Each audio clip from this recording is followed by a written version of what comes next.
akimisi teruye nikaremera kuryivuguta nta n'umuvuba mwana wanjye ngucire ku mayanjye umenye uko ugenda witwararika ntizagushuke ntizagushuke isi n'iminsi ngo ubiguteshe inzira ntizagushuke ntizagushuke wisiguteshe uteshe ucyubu ijuru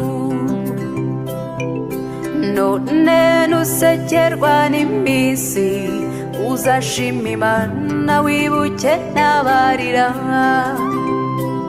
kwibuka kw'ibihe bihibindi n'agahora gahanze nabyo bizagufasha ntizagushuke ntizagushuke isi n'iminsi ngo ubiguteshe inzira ntizagushuke ntizagushuke wisiguteshe uteshe ucyubu ijuru wisiguteshe uteshe ucyubu ijuru. twongeye kubasuhuza mwese abadutega amatwi mu biganiro byacu bitandukanye ku biyaga bigari cyane cyane ku Rwanda. Iki ni cya kiganiro cyanyu ukuri kukuri rero dusubukuye igice cya kabiri mu kiganiro twakoranye n'umunyamakuru David Nampesia mu kiganiro cya mbere yatuganiriye uburyo yakoranye n'impunzi z'abanyarwanda z'abakongomani n'iz'abarundi mu nkambi muri Tanzania. yatunyuremo ubuzima uko bwari bwifashe nuko itangazamakuru yari geragezaga kurikora sagasira kandi n'ibibazo n'ubuzima bw'impunzi mu bibazo bitoroshye bari barimo. Iki gice cya kabiri rero cyo noneho aradusangiza nyirizina ubunararibonye bwe mu itangazamakuru. Ubunararibonye bwe mu itangazamakuru rero tugiye kubuhera ku bugororangingo, tugorore aho twanyereye tukavuga yuko muri Kongo Kinshasa hari radio Ukwizera, tukayegereranya yuko yari ari umuyoboro wa kabiri wa radio Kwizera yakoreraga muri Tanzania David Nampesia yakoreraga. Siko bimeze rero, ahubwo habaye kunyerera, habaho kwibeshya. Radio yakoreraga muri Republika Iharanira Demokarasi ya Kongo yitwaga Radio Agatashya. Iyo radio Agatashya ikaba yarashinzwe n'umuryango w'abanyamakuru batagira umupaka Reporters Sans Frontières, hanyuma iza guterwa inkunga ku buryo bwihariye n'ikigo cy'itangazamakuru cy'Abasuwisi cyitwa Agence Hirondelle. Icyo kigo rero mu kwitera inkunga twavuga yuko n'ahandi twanyereye David Nampesia yumvikanye avuga ati hari indi radio ntibuka neza yakoreraga muri Kongo, radio y'inyeshyamba. Siko bimeze, radio yaterwaga inkunga na Agence Hirondelle ariyo Radio Agatashya, ntabwo yari radio y'inyeshyamba, yari radio ahubwo igerageza nayo kuvuga ku buzima bw'abanyarwanda bari bamaze guhungira ikivunge muri Republika Iharanira Demokarasi ya Kongo. Tubiseguyeho rero abo twarakomerekeje cyangwa abo twarayobeje, kwibeshya bibaho ariko no gukosora nabyo burya bigira akamaro. Muri iki gice cya kabiri rero tugiye kubaganirira David Nampesia adusangize by'umwihariko ubunararibonye bwe mu itangazamakuru mu karere k'ibiyaga bigari, uko yarikoze, uko aribona bihagaze ubu ngubu. Ni ikiganiro rero ukuri mutegurirwa na Tarsis Semana. Reka tubanze twumve ako karirimbo ka Clarisse Karasira kadukebura kavuga kati nyamuneka jya ukora neza, wikoreye neza, ubundi wigendere, ibindi Imana niyo izabigena, n'abazasigara nibo bazakugenera igihembo kigukwiye n'icyubahiro, akaba aribo bakiguha kuko uzaba warakoze neza, ibindi ntabwo ari wowe ugomba kubicira urubanza. Kora neza rero wigendere, n'akaririmbo ka Clarisse Karasira. Hanyuma noneho tugatangira igice cya kabiri ukuri k'ukuri uko David Nampesia yakoze itangazamakuru mu biyaga bigari, uko aribona n'ukuntu yumva wenda yagombye gukoreshwa no gukora.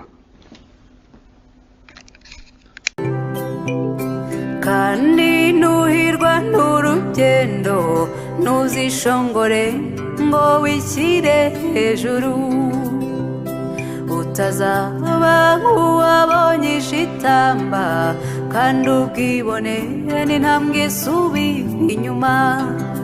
ntizagushuke ntizagushuke isi n'iminsi ngo biguteshe inzira. ntizagushuke ntizagushuke kwisi gutesha utesha ucyubu ijuru.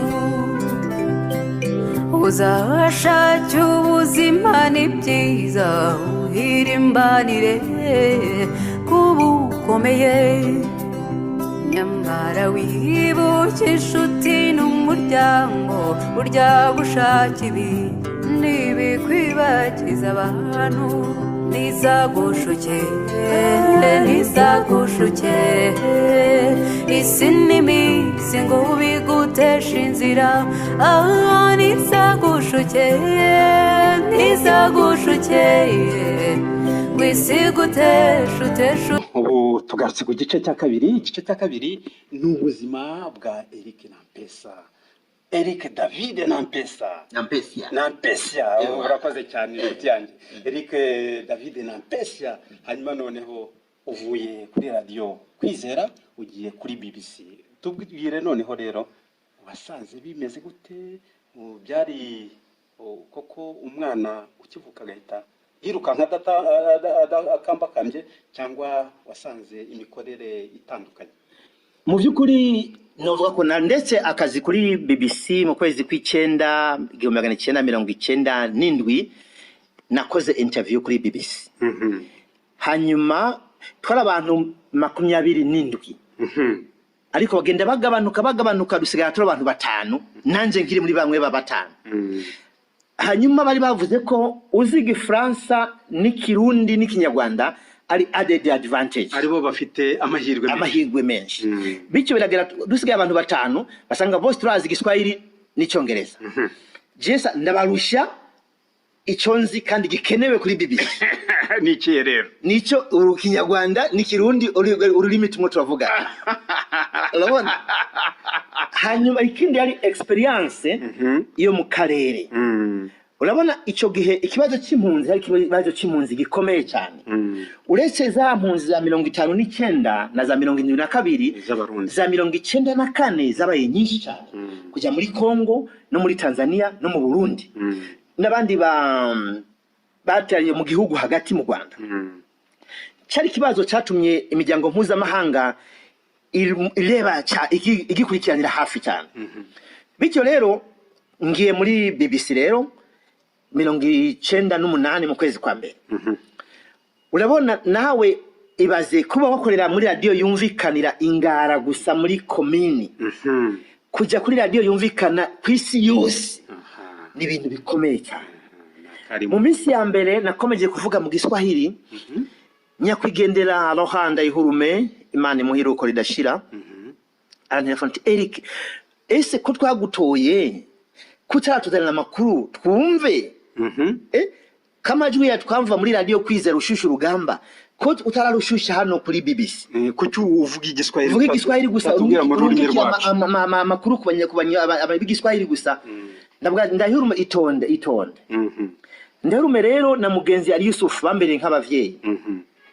Nsanga wa Ernest Sagaga, Felega Kwaya, umuhungu mwiza cyane yitonze kandi azitangaza amakuru, afite ijwi riremereye. Kugeza na nubu tujya tuvugana rimwe na rimwe nabwo ati Fele Imana indema wewe ijwi ryanje yarihaye wowe. Ati ijwi ryanje riremereye yarihaye wewe kuko kumubiri je mbonekana nk'umuntu munini. Uragaragara yuko uri umusore, ariko ijwi ryanje rirasanzwe. Fere nawe kumubiri nakana gahungu gato ariko ijwi riremereye cyane. tugaseka tugakundana twaje no guhura 2003 ngiye Londres kugeza na nubu aracyari inshuti yanjye fera bityo rero ngiye gukorana nabo abantu bibihangange nka mugenzi ndayihurume banza kunyigisha ati Eric amakuru yacu ategurwa guti kora guti ja mu nkambi tohoza urabona nari mvuye muri studio kwizera bongiye muri tererero field wa field reporter mbanza rero si gukorera gusa muri Tanzania nkaja mu nkambi zitandukanye buri nkuru y'urungitse ikaba ifite international perception ikakwigwa mu rwego rw'amakungu rw'isi urabona bityo rero kandi inkuru zikumvirizwa BBC ni radio ikomeye bakakurira mu Gifaransa ati mbi inkuru isobanuye iki urabona mu Tanzania rero mu nkambi abantu benshi baraza akazi kagiye kwaguka hari n'ikibazo cy'aburo cy'abarundi hariho 95 Pierre Buyoya yakuyeho ntibantunganya ubwo rero impunzi z'abanyarwanda zaratashe 96 z'abarundi n'abanyekongo zikomeza kuza muri Tanzania abanyekongo rero hari abandi baza bafite ibigwanisho Tanzania hari ya Kigoma intwangabo za Tanzania zikabanza kubibaka kubatandukanya abibigwanisho n'impunzi zisanzwe abasivili ugasanga ari cyo gihe leta y'u Burundi yagiriza ko Tanzania ishobora gufasha abayigwanya ayo makuru kuzakurikirana mu nkambi kumenya tumusi mutabira habayiki nduta habayiki mutenderi habayiki mukugwa habayiki rukore habayiki hari gihe natangaza amakuru mu gitondo kuva rukore mu gitondo ku mugoroba nkatangaza ati impunzi zinjiye mbuba nkashafata indege ejo nkando ati impunzi zimwe zirigaragambya kwera ibiryo bike muri nkambi ya nduta hirya ejo nkatangaza Sadako Gata yatanguye kwakira izindi mpunzi guherekeza impunzi zimwe zatoka muri Kongo yari tangaza makuru buri munsi buri segonda ibintu bihinduka mu gitondo mu Giswahili amaruga gasohoka ku mugoroba inkuru zigasohoka mu Giswahili muri gahuza miryango habaza kongera n'amatangazo ya nijoro bigano biri ku munsi hanyuma hariho gushakisha baburanye n'ababo ariyo ntandaro yo gutangiza gahuza miryango urabona bituma nja muri Zambia ndaja muri Kongo ndaja muri Angola ngiye muri Zambia rero nagiye gusanga hari impunzi zifite ibibazo bikomeye cyane mu buryo arigano nagize gukora muri 1999 navuze mbwira Venuste Nshimiyimana aturavye impunzi ziri muri Zambia mu nkambi ya Maheba usanga za mpunzi ziri rukore ziri muri Paradiso ko zari impunzi zagenze kilometero zirenze 2500 ziva mu Rwanda bwa mbere zikaja muri Kongo zikava muri Kongo zikarangiza Kongo yose zikaja mu gace kafashwe na Savimbi hanyuma zikaja muri Zambia zikava muri Angola zikaja muri Zambia zikaja muri Angola zikaja muri Zambia ibaze rero ugasanga umuntu akubonye muri muraganira ugatangura kumukorera kumuhorahoza areke kurira kuko andika umwirondoro wiwe ati twara abantu 9 aba babiri baguye Kindu abandi baguye Mbujimayi aba baguye aha abandi sinzi uko byagenze nabo bose bapfuye nta numwe yeshoboye guhamba bapfira aha gakomeza abandi bakavuga ati nagwa rugenda rwo mu Biblia rwa Musa ayo abanye-Israeli tushobora kuba gwari goroshe kurusha gwacu ugasanga ukorera ibiganiro n'abantu bafite ubuzima bubi ugasanga ubundi murahagaze ikiganiro mugatangura mwesi kuba gushavura no kurira urabona bityo rero ivyo biganiro byaje kumvikana kuri BBC abantu bakomeza kwikunda no kwimenya BBC ariko no kumenya nanje kabiti ni Eric yara kwizera mwaka ushize none ari Zambia ari Angola ari Malawi ari he bityo mu byukuri byari ibintu byiza cyane ariko mugenzi yari Yusufu Rohanda Ihurume Venuste Felega Kwaya baramfashije cyane kumenyera environnement ya BBC no kumenyera abantu batandukanye abategetsi batandukanye udashaka kuvugana n'uwo nguhagarariye impunzi kwisi abanyapolitike ni ibintu bitoroshye kandi ibintu baninze bati wewe ukora kuri BBC vyarakorohera no guronka interview na Sadako Gata cyangwa komisioneri ajejwe impunzi mu karere k'ibiyaga binini mu imisi n'umushikiranganje w'ubumanyi n'amahanga wa Tanzania Augustine Mahiga bityo rero abari umushikiranganje wa Tanzania na president ashaka ikiganiro ati ni umunyamakuru vyarakorohera waragendaga imiryango ikifungura mu vy'ukuri ndashimira Imana cyane nabivuga ntyo Eric Nampesa ndumva Nampesa mbabarire cyane cyane Eric Nampesa Eric David Nampesa na Kari Murore udusangije nicyo nayo nateguye nyine no kuri abantu bajyaga bibaza ngo se iki kino kiganiro twatumaze iminsi dukunda dukurikira bajyaga dusangiza kuri kuki utaragitangiza muri uyu mwaka na Kari Murore nari mbahishiye ni kuri ubu buryo rero nyuze hano Tanzania mu mpamvu z'akazi ndavuga nti nkubonye dukubiranye gutya ndavuga nti ntago wacika utaduhaye Akari Murore kandi none ukomeze uduha Akari Murore ku nararibonye bwawe kwitangazamakuru wakoranaga gute n'abandi banyamakuru basanzwe mu bindi binyamakuru bakubonaga gute abantu bo kuri BBC ko imiryango ifunguka abandi ugasanga nta nubwo ifungutse byagendaga gute hari nk'ibintu wenda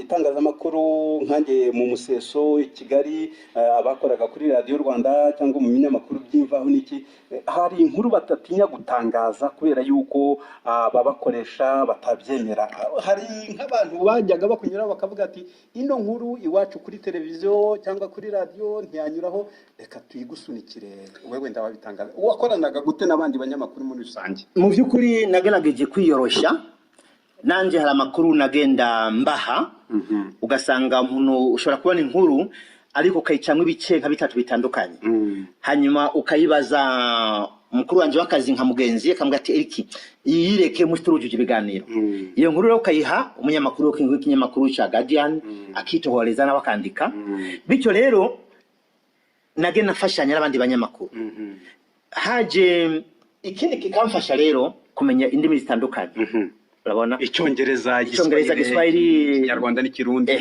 nicyo kintu ivyo rero bikamfasha kumenya naba ngiye mu nkambi ugasanga abantu benshi kubera na BBC ko yumvikana henshi n'impunzi kubwazo bagashaka ibibazo byabo vyumvikane ugasanga abantu bampundariye benshi mu buryo ko n'abandi bandi uyavuze iki tubwira iki undi nkafata ijwi nkamuha undi munyamakuru bityo rero byatumye ngira inshuti nyinshi z'abandi banyamakuru bava mu bitangazo bitandukanye muri Tanzania no hanze y'igihugu urabona mu by'ukuri nacyo mpamvu nahise mfata contrat kuri BBC ko nari gushobora kuronka kazi kuri Voix de l'Amérique na Deutsche Welle na BBC ahantu hatatu ariko wahisemo BBC nahisemo BBC kubera yuko nibona natanguye nabo kandi nibo berekanye kunyizera batireka mpagare na BBC rero nkomeze kandi mu by'ukuri urabona umuntu wo mutangiranye ni ngombwa nawe umwereke kumwizeye kubera ko nawe yakwizeye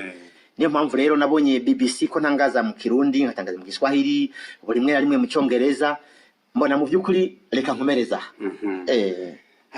kongako karagashya kukuri Akari Murore ni ikiganiro ukuri mutegurirwa na Tarsise Mana reka turakomeza twumve ako karirimbo ukuri kuri hehe kuri kuki tutakuvuga kuki tutagukoresha kubanza twumva ako karimbo kabyumva hore hanyuma noneho dukomeze ikiganiro Akari Murore na Eric David Nampesa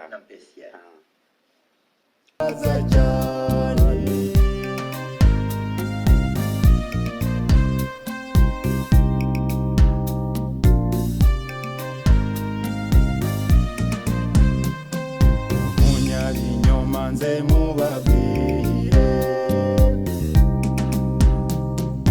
munyabinyo arabigaragaza tari gihuha kandagenda gikwiza nguwo aravuga nk'uri nk'amabuye ntabwo heki yaryamye yibaza byinshi kubyazinduka reshya umutwe akawuteka bikamuhira atera ubwoba abanyakuri bagaceceka akaguma beshya gacya kibeshya uwo niwe ukomanga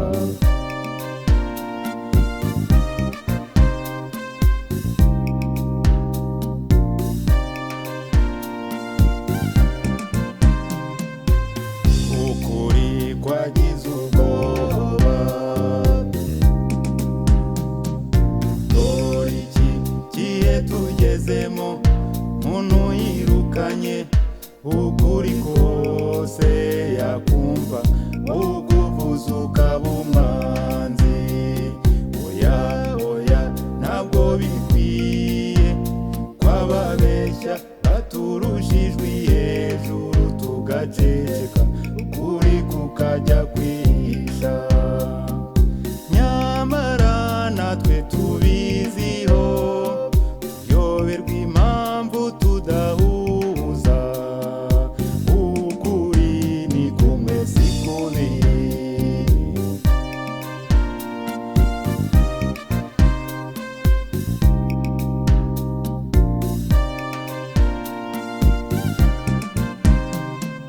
nawe rero mwimirire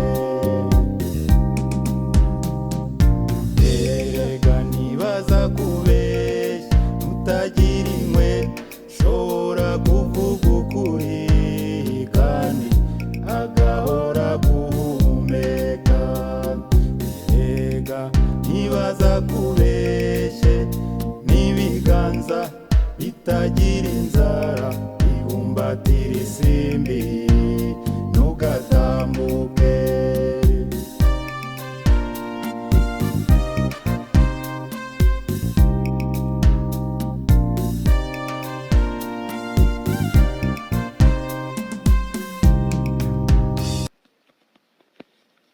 Eric David Nampesia turi gusoza igice cya kabiri cy'ikiganiro cyacu ndagira ngo ukomeze usangiza Karimurore muri ako Karimurore ndagira ngo nkubaze ukuntu witwaraga ugiye guhura n'abantu urabona umurimo wacu w'itangazamakuru n'umurimo utoroshye usaba kugira ngo umenye imico y'abantu umenye urebe uko batekereza wenda utaza kuvuga ibintu kishoke no kuvuga umuntu akumva arikanze cyangwa uramukomerekeje kumenya abategetsi ibyo twita anthropologie politique et sociale no kubanza kumenya uko abantu babayeho imitekerereze yabo urumva wari ufite wowe ikibazo abarundi abanyarwanda abakongomani ndetse n'abatanzania bakiriye abo bantu n'abanyapolitike bobi Burayi n'iki byose ibyo bintu wabifataga gute iyo wagiye gutegura nk'ikiganiro tuvuge ugiye gukorana n'ikiganiro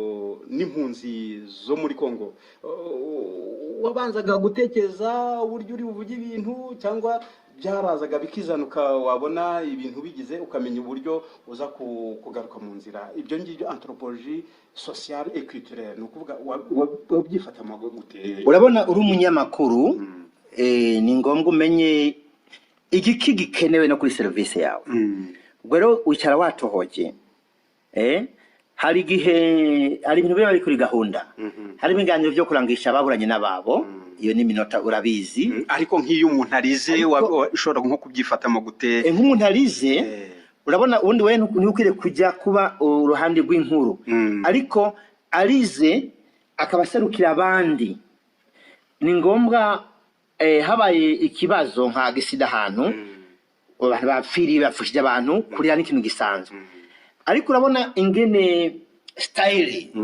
ya BBC kwerekana ko icyo gihe za Facebook ntabwo zari zihari ntabwo twari twibanze cyane kuri za video internet ntabwo zari zihari ariko kwerekana umuntu ko koko umutwaye umwumviriza wifatanyije nawe ari mu nkambi ya Rukore yumvikana tahani mu nkambi ya Rukore icumbiki impunzi umubari yukanaka hano hari kibazo ikiniki mu minsi ya vuba abana bafite imyaka hagati ya 0 n'imyaka 3 barapfa kubera malaria iki gihe cy'imvura ni nayo mpamvu rero ishira hamwe Croix Rouge yatanze imisegetera buti ariko kandi hari kibazo cy'ibijyo bidashimiwe n'impunzi kiganga nicumikane kari kibazo cy'umuntu umwe vyerekane ko wabibonye kandi wabigaragaje n'inzego zibijeje zishigikiye ya nkuru yawe no kubisa nko mu mwaka 98 mu mpera harabaye ishirahamwe PAM ryatanze ibijyo biboze mu nkambi kandi mu mategeko ya Tanzania birabujijwe kubika ibijyo no gukura ahantu kabijana handi no kubitanga ibiryo vyamaze kugaragazwa ko bidakwiriye kuribwa n'abantu n'inyamaswa n'ingurube idakwiriye kurya bijya bikaba ibigori biboze byasanzwe mu nkambi ya Rukore. Ndose ya nkuru nari nakumaze umuntu wa PAM aturuka mu gihugu cya Ethiopia aranyirukana, agiye kunyirukana acarungika inkuru kuri Roma mu mugwa mukuru wa PAM bagiye bashanga BBC basaba imbabazi iya nkuru ntarayisohora. Agiye kundega hariya nsanga namaze kuronka itangazo yo kuba muri leta yafashe ya bijyo bagiye kubiturira. Leta yabandikiye PAM bisobanure kubera iki ntibashwagwe mu rukiko kubera ko bagavye ibijyo bijyo. Inkuru yanje muri komeye cyane. Babani PAM nibashaka yumvikana ariko nabone irujuje vyangombwa. Ya nkuru igiye gusohoka PAM barashavuye cyane. Barashavuye cyane, baranyima imiduga kujya nkambi kuva handi kujya handi, ariko narihagarariye ukuri. Ijya nkuru rero yatumye impunzi zibona ko ati Eric none sonye makuru ahubwo n'umuvugizi wacu. Ariko sijya kungwanisha na PAM. PAM nayo uti n'umwanzi wacu. N'umwanzi wacu.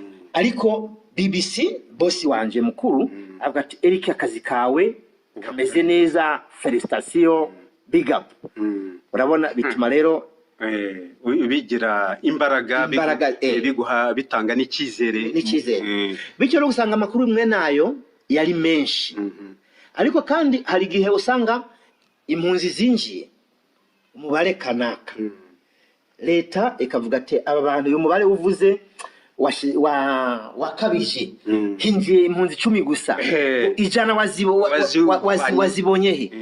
Ariko ugasanga HCR bamaze kunyereka amadetayi n'umubare ndafite urupapuro rwa HCR kwerekana ko impunzi w'iki cyumweru zirenze 200. Cyangwa wanigereye wabonye abantu baza ugasanga nkugereranya nigereye Keza, nageze mu Rusagamba, nageze mu Njebwe. Urabona nabonye impunzi zambuka na foto y'amafoto zambuka mu ari umugwi munini. Bityo nkabika yantuze uje gutangaza ati umugabo arakavye inkuru, ari ugasanga ndafite ibimenyetso. Icyo rero kintu gikomeye cyane ku munyamakuru rero, kubera ko ntuzi nihe igihe kihe ushobora kubwirwa ko inkuru yawe ari ububeshi. Nigeze kwinjira mu mahane n'abategetsi bo mu Rwanda, hari igihe umunyategeko umwe wo mu Rwanda yari umukuru menga w'intara Kibungo ngira ngo icyo gihe yitwa Rwakazina Innocent. Yavuze ntabwo yarinzi ko je Eric. Hanyuma nk'iminsi 2 tutarahura mu nama avuga ko asaba leta Tanzania gutandukanya impunzi za 94 nizihunga icyo gihe muri 1998 batandukanye kugira ngo bazava abategetsi bo mu Rwanda baze kuganira nabo bumvize ibibazo byabo. Ndamufata ijwi hashize iminsi mike atelefona nakugenda ndahume atumye makuru wanyu arabesha ibi ntabyo twabivuze. Urumva icyo gihe rero ndahume amushiraho ryacwe atari kumviriza ntabwo ari ryawe, ibi ni ryawe kandi wamwibwiriye Eric ku giti cye. Ntiwari uzi ubwira. Urumva twaje guhura n'uwo mutegetsi turaseka turamererwa neza tuyaje muri Tanzania ikindi gihe hashize nk'imyaka ari hashize nk'imyaka nk'umwe turaganira hano gatoke yatwenga ariko ubuzima burakomeza. Sasa urabona bwakomeje nayo yaje kunyubaha. Ibaze rero yomba ntafite bimenyetso muri aba yarakwitwariye mu mategeko kuko niko bimera. Abaranyitwariye kandi byari kugabanya ikizere bari bamfitiye ba mugenzi Ndayihurume. Nawe ubwa ukaba wabihanirwa kuko gutangaza ibinyoma ntago tubyemera. Ariko ko nahigari kuri kwa kuri guca muziko ntigushe. Ubu ni ukuri kuko uruganira nako. Urumva? Bityo rero nahagari ko kuri. Ninacho nasaba abatangazamakuru bakira basore uyu mwuga w'itangazamakuru guhagararira ku kuri. Eric Nampesa ukuri kukuri akano akari murore turimo gusoza ikiganiro cyacu igice cya kabiri muri icyo kiganiro cyacu rero ntako twasoza tutavuze hari inkuru wagiye ugaragaza kuri BBC nyine ntako twasoza tutavuze ibyabereye Arusha muri ibyo bintu byabereye Arusha warabikurikiranye twajyaga dukurikira tukumva Eric David Nampesa tukumva Baltazari biriya bintu bya Arusha ko bikurikiranye ubu ngubu bashoje bafunze imiryango urukiko rwafunze imiryango gira icyo tubwira kuri ibyo bintu wiboneye wakurikiranye n'ubu ngubu wenda icyo wabo ubitekerezaho kuri rukiko TPR rwashyiriweho u Rwanda rwakoreraga mu by'ukuri urukiko ariyo TPR mu magambo y'igifaransa amagambo ahinnye imikorere yawe bwararangije ruza gufunga ibikorwa byabyo Arusha imanza nyinshi zaraciwe ariko cyo nagiye kubona kubera interview nagiye nkwarana n'abayobozi bakuru hari umuvugizi w'urukiko yitwa Laurent Amusuga yaturuka muri Togo muri Togo yari umugabo mwiza cyane afite ubwitange ari very cooperative umutelefone yaraguye inkuru agashaka inkuru isohoke nibe distorted sindabivuga gute nize kononwa wisore nkuko yatangaje bityo rero naje kugaragara ko urukiko rugiye kumara imikorere yago hari abanyarwanda benshi badafite aho bajya iyo nkuru ambwira ati Eric iyi nkuru irakomeye ariko nanje akazi kanje kayo karahera ati mu minsi mike ntabwo uzansanga hano reka ndaguha ikiganiro kirambuye ikiganiro arama amazina yabo kumenya ko bisa nuko urukiko n'imikorere ya Loni yari ziko nkumbure abantu bose bazafungwa bityo rero ntibiboneka ko bari biteguriye ko bamwe bazatsinda imanza zabo cyangwa abandi bazakorera ibifungo byabo bakarangiza bityo rero nta kazoza kabo kateguwe nyuma yo gutsinda urubanza cyangwa kurangiza igifungo cyateganyijwe nta kintu batekereje kwabo bityo rero ugasanga mu by'ukuri nije kubaza no yari icegera cy'umukuru wa Tanzania Dr. Gari Bilal avuga ko basavye Tanzania ishobora kubacumbikira ariko ugasanga babantu bafite imiryango yabo iri mu Burayi no Tanzania nibacumbikira izaba kandi batandukanye n'imiryango yabo hanyuma ndamuga ati kuki Tanzania ntibasabire ku bihugu bicumbikiye imiryango yabo cyangwa isabe Loni ibashakire ubundi buryo icyo kigaruka bra nkumenga ni nabo ushobora kuba umuti wo gukosora icyo kibazo ugasanga abategeze batanze bavuga turaciga kuri icyo kibazo baracyakomeje kuciga kugeza na n'ubu ugasanga bari muri safe house bandi barakuze mu by'ukuri ugasanga ntuzi akazoza kabo kandi ugasanga ko bandi basana bagifunzwe yuko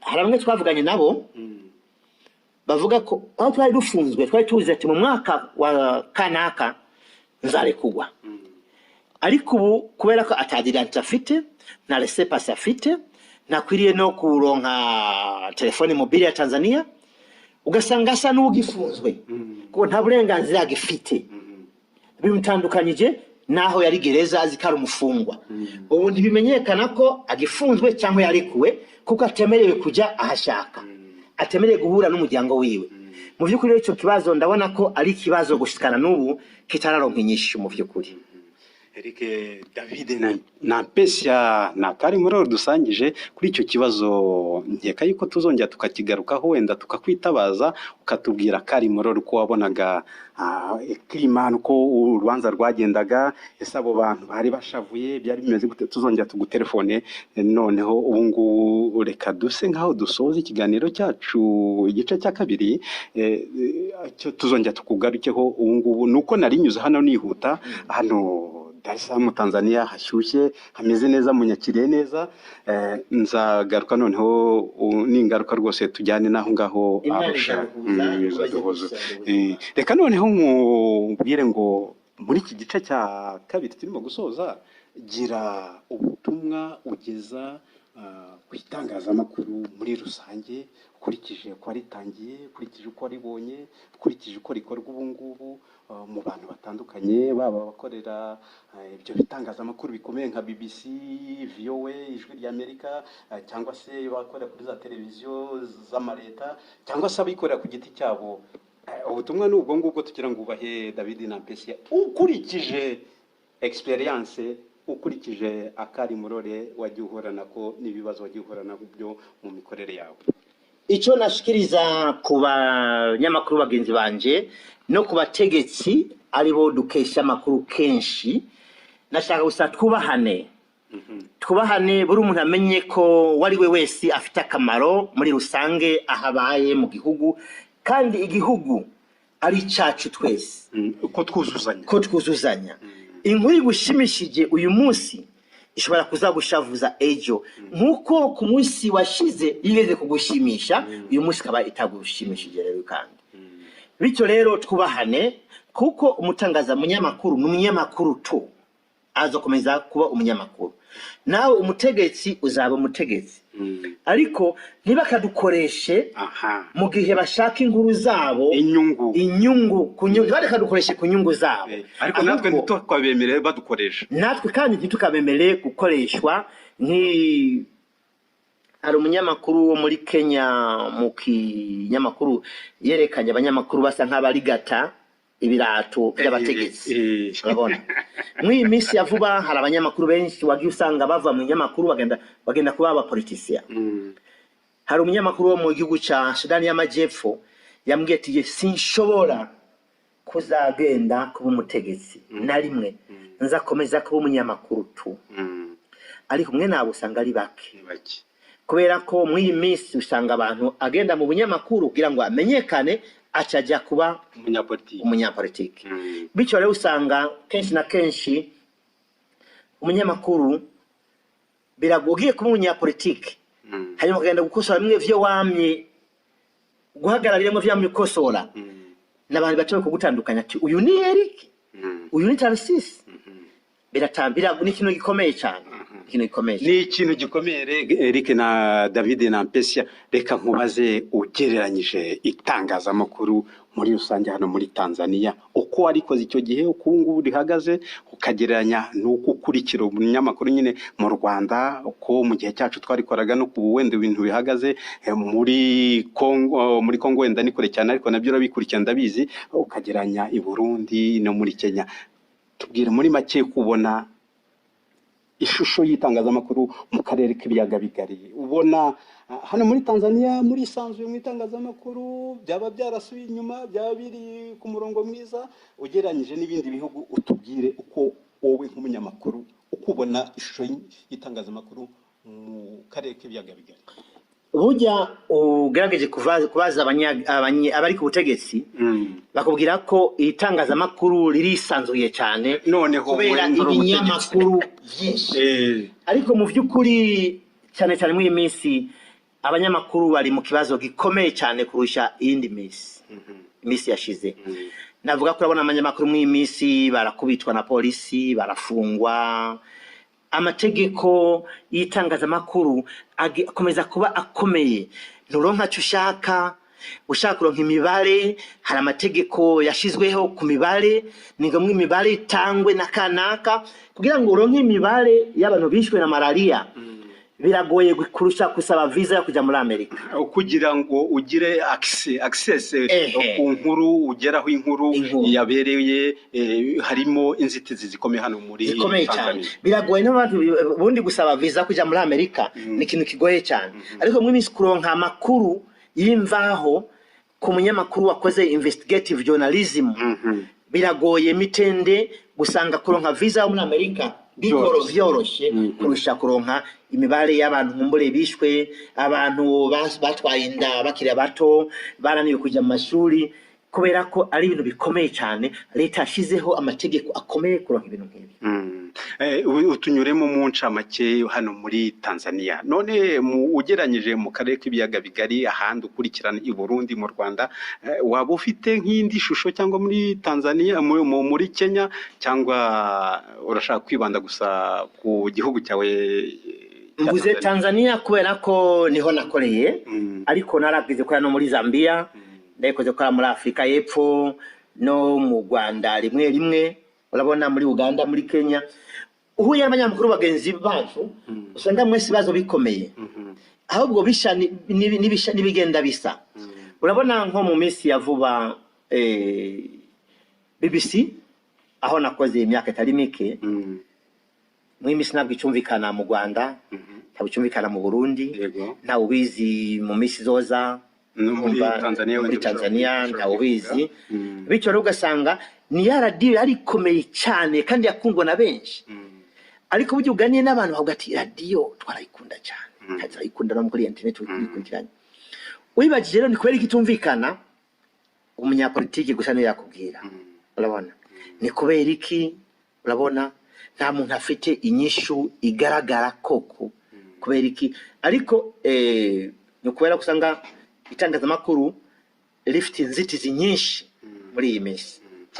Urakoze Eric David na Pesia ni itangazamakuru mu karere k'ibiyaga bigari wadusangizaga akari murore uko akoze itangazamakuru reka noneho tube dushyizeho ngo Mariberte no mukitpa no kuvuga ngo ukuri kukuri mparanira mu bwisanzure bw'itangazamakuru nzaruharanira kugeza gupfa kwanjye nako karirimbo ka Mariberte no mukitpa reka tubanze tukumve hanyuma noneho dukomeze igice cya gatatu.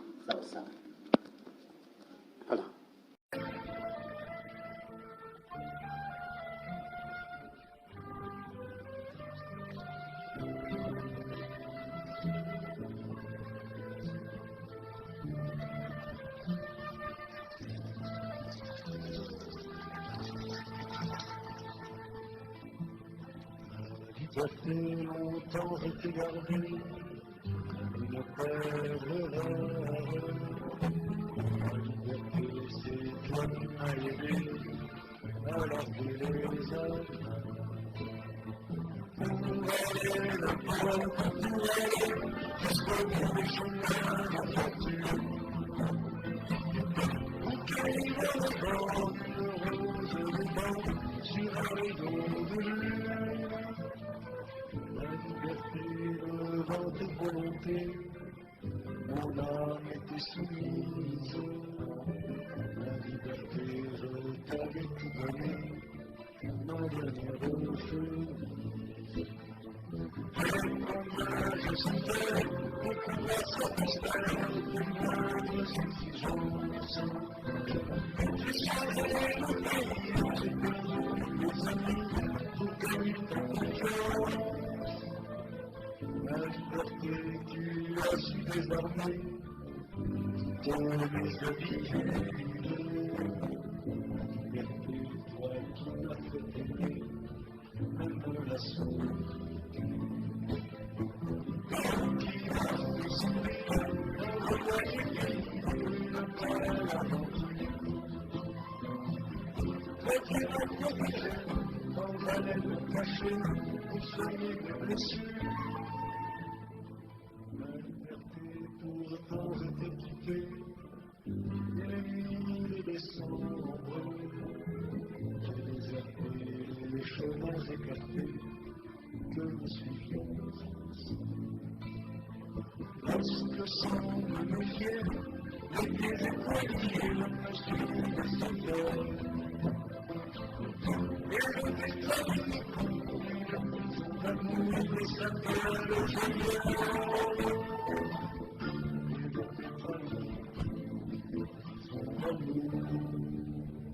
Et sa belle journée.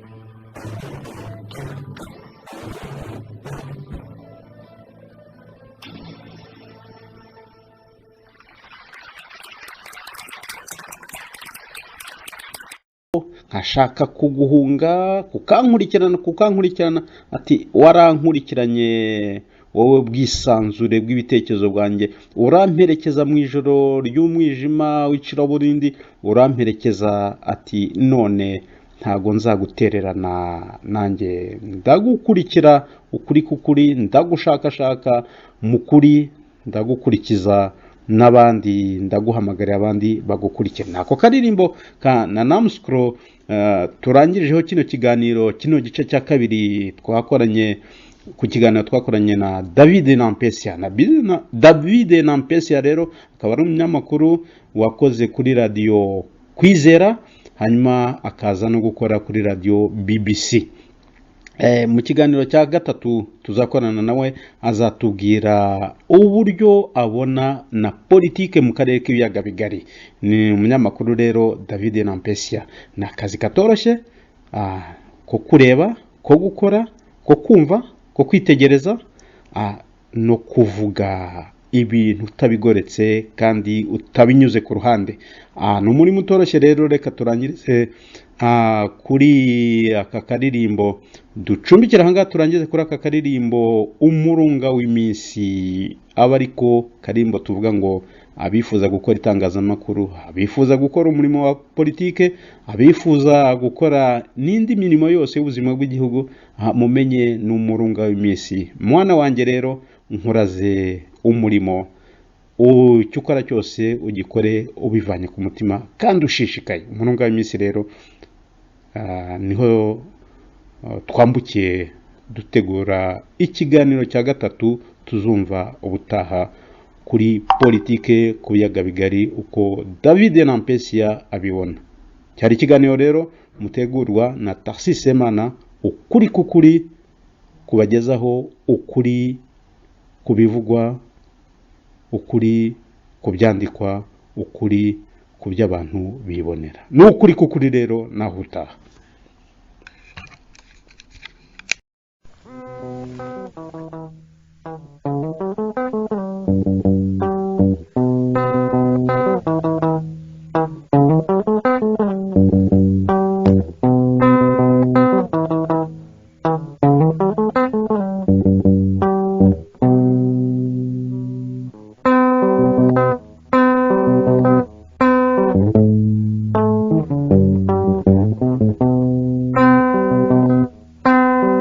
burya gusaza ni ugusahurwa kuko iyo tujya ni habi.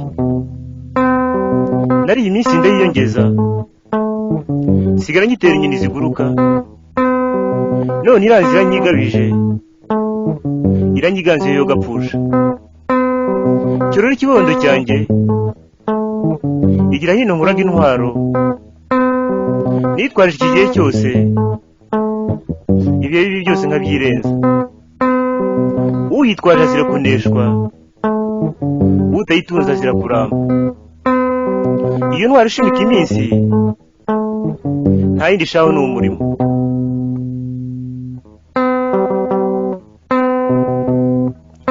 Isi imaze kukurambirwa kuko nacyo ukimariye, imikaka y'iminsi irarindwa. Mbese wakwizera utuzima bw'ejo, udakoze ngo wiyuhakuya, uri shati witega iminsi. Aho wenda kibondo cyanjye, aho wenda ntuzibuka yuko umurunga w'iminsi ari umurimo. Aho wenda kibondo cyanjye, aho wenda buto bwanjye, aho wenda ntuzabyibuka. Niyo mpamvu itumye bikubwiye nkwihanangije.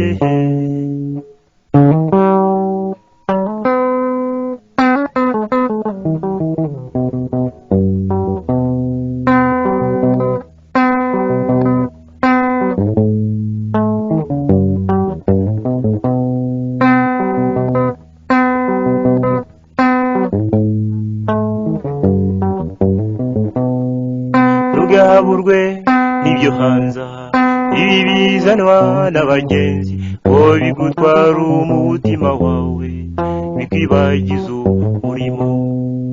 buryaga n'ukutabizi uteka umutwe n'umwanda ntibitindana n'ubwo byizerwa undi kandi bihira bake aho wenda kibondo cyanjye aho wenda ntuzibuka yuko umurunga w'imisaro urimo aho wenda kibondo cyanjye aho wenda buto bwanjye aho wenda ntuzabyibuka niyo mpamvu itumye bikubwiye impihanangije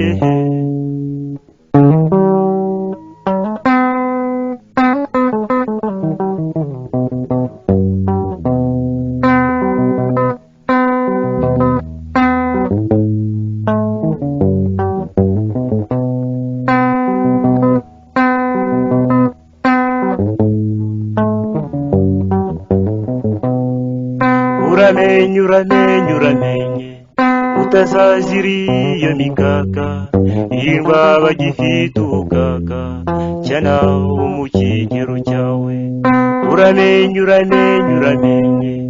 utazazira iyo mikaka irwa bagifite ubukaka cyana wo mu kigero cyawe aho wenda kibondo cyanjye aho wenda ntuzibuka yuko umurunga w'imisaro urimo aho wenda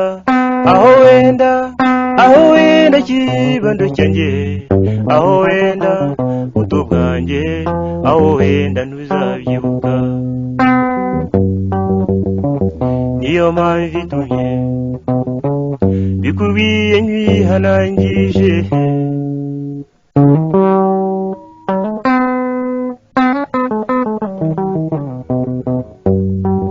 niyo mpamvu itumye bikubwiye nk'ihanangije